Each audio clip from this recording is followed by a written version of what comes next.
Hello everyone, নমস্কার। This is Geeta. Welcome you all to my channel. আজকের ক্লাসে আমরা ভার্ব সম্পর্কে আলোচনা করব। এই ভার্ব আসলে কি, আর ভার্ব সম্পর্কে আমরা জানবই বা কেন?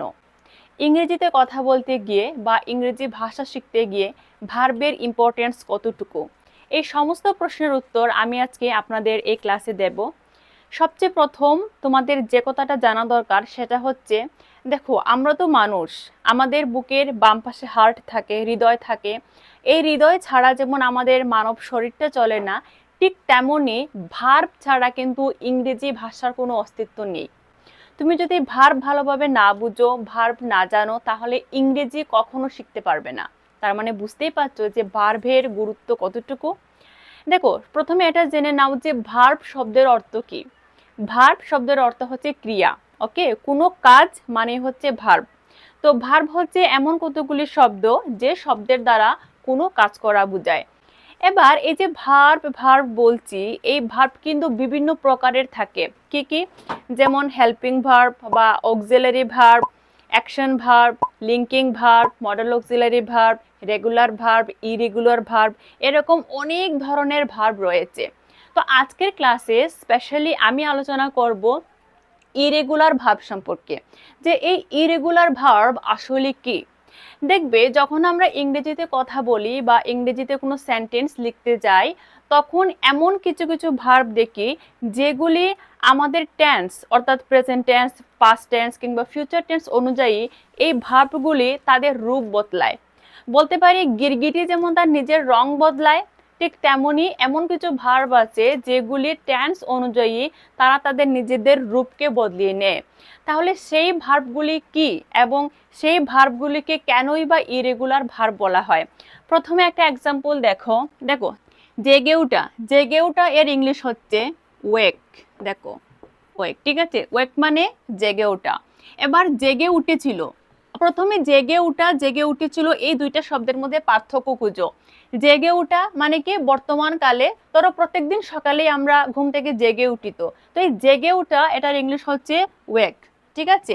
এবার জেগে উঠেছিল, যখন আমরা বলবো যে সে সকালবেলা সকাল 7টায় জেগে উঠেছিল, হ্যাঁ, কাল রাত 2টার সময় সে ঘুম থেকে জেগে উঠেছিল, মানে কি এখানে কথাগুলো আমি অতীতের কথা বলছি, মানে পাস্ট টেন্সে কথা বলছি। তো এই জেগে উঠা যখন জেগে উঠেছিল হয়ে যাবে, তখন ওয়েকটা কিন্তু ওক হয়ে যাবে। হ্যাঁ, জেগে উঠেছিল ওক, জেগে উঠেছে, জেগে উঠেছে কি হবে? WAKEN, ওয়েকেন। ওকে, তাহলে দেখো ওয়েক, ওক, ওয়েকেন। জেগে ওঠা, জেগে উঠেছিল, জেগে উঠেছে। এখানে দেখো এই ওক শব্দটি প্রেজেন্ট টেন্সে, এখানে এটা হচ্ছে প্রেজেন্ট টেন্স। ওকে, প্রেজেন্ট টেন্সে ওয়েক, তারপরে এটা পাস্ট টেন্সে কি হয়েছে দেখো ওক, এবং পাস্ট পার্টিসিপল, পাস্ট পার্টিসিপল ফর্মে এটা হয়ে গেছে ওয়েকেন। এই যে প্রেজেন্ট টেন্সে আমি বলেছি ওয়েক, এই ওয়েকটা হচ্ছে ভার্বের বেস ফর্ম। ওকে, তারপর ওক হচ্ছে ভার্বের সেকেন্ড ফর্ম, ঠিক আছে? এই পাস্ট ফর্মকেই বলা হয় ভার্বের সেকেন্ড ফর্ম। তারপরে পাস্ট পার্টিসিপল ফর্মকে বলা হয় V3, মানে ভার্বের থার্ড ফর্ম। তাহলে ওয়েক, ওক, ওয়েকেন, ঠিক আছে? এবার পরে আরেকটা শব্দ দেখো, যাওয়া। যাওয়া এর ইংলিশ আশা করি তোমরা সবাই জানো। যাওয়া মানে হচ্ছে গো। গিয়েছিল মানে কি? গিয়েছিল মানে হচ্ছে ওয়েন্ট, এবং যাওয়া হয়ে গেছে এটা হবে গন, ঠিক আছে? এবার দেখো, যাওয়া মানে গো, এটা প্রেজেন্ট টেন্সে আছে, মানে ভার্বের V1 ফর্মে আছে।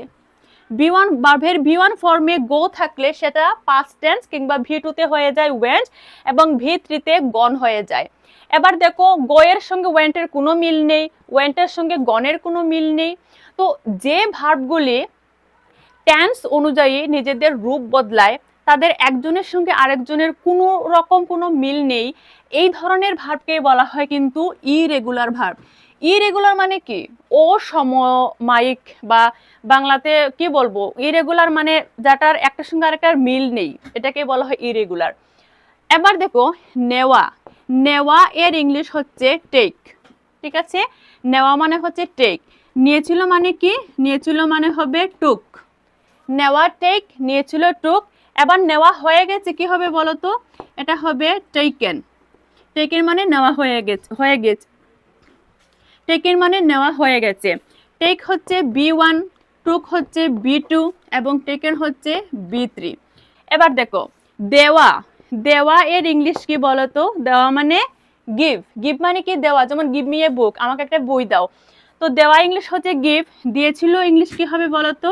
দিয়েছিল ইংলিশ হবে গেভ। আর দেওয়া হয়ে গেছে কি হবে? গিভেন। এখানেও দেখো সেম, একটা শব্দের সঙ্গে আরেকটা শব্দের কোনো মিল নেই। Give, gave, given. ঠিক আছে? তো এই ধরনের যেখানে আমাদের ভার্বের যে মূল ফর্মটা বা বেস ফর্মটা থাকবে তার সঙ্গে ভার্বের অন্যান্য ফর্মের মিল থাকবে না, এই ধরনের ভার্বকে কিন্তু বলা হয় ইরেগুলার ভার্ব। তারপরে পাওয়া, পাওয়া মানে হচ্ছে গেট। পেয়েছিল মানে গট। ওকে, আর পাওয়া হয়ে গেছে মানে কি? গটেন। পাওয়া হয়ে গেছে মানে গটেন। ওকে, আবার তুমি চাইলে এটাকে গটও বলতে পারো, কোনো অসুবিধা নেই। আমরা পাওয়া হয়ে গেছে তার ইংলিশটা গটেনও বলতে পারি, আবার গটও বলতে পারি, কোনো অসুবিধা নেই। তারপরে দেখো আশা, আশা যেমন এদিকে এসো, কাম হিয়ার। ওকে, তো আশা ইংলিশ হচ্ছে কাম। আশা ইংলিশ হচ্ছে কাম। এসেছিল, এটার ইংলিশ হবে কেম। আশা কাম, এসেছিল কেম। আবার আশা হয়ে গেছে, এটার ইংলিশও কিন্তু কাম হবে।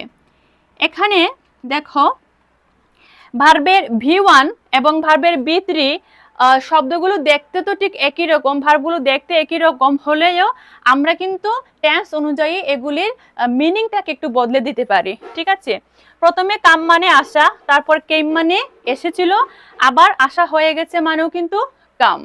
তাহলে আজকের ক্লাস আশা করি তোমরা এটা বুঝে গেছো যে ইরেগুলার ভার্ব হচ্ছে সেই সমস্ত ভার্ব যেগুলি টেন্স অনুযায়ী তাদের রূপ পরিবর্তন করে, এবং যে ভার্বগুলি একটা ভার্বের সঙ্গে আরেকটা ভার্বের তাদের নিজেদের মধ্যে কোনো মিল নেই, এই ধরনের ভার্বকে কিন্তু বলা হয় ইরেগুলার ভার্ব। যদি আজকে ক্লাস থেকে তোমরা নতুন করে কিছু শিখতে পারো তাহলে অবশ্যই একটা লাইক করবে। চ্যানেলে প্রথমবার হয়ে থাকলে এখনই চ্যানেলটাকে সাবস্ক্রাইব করে নাও to get more and more information from my channel. Thank you very much.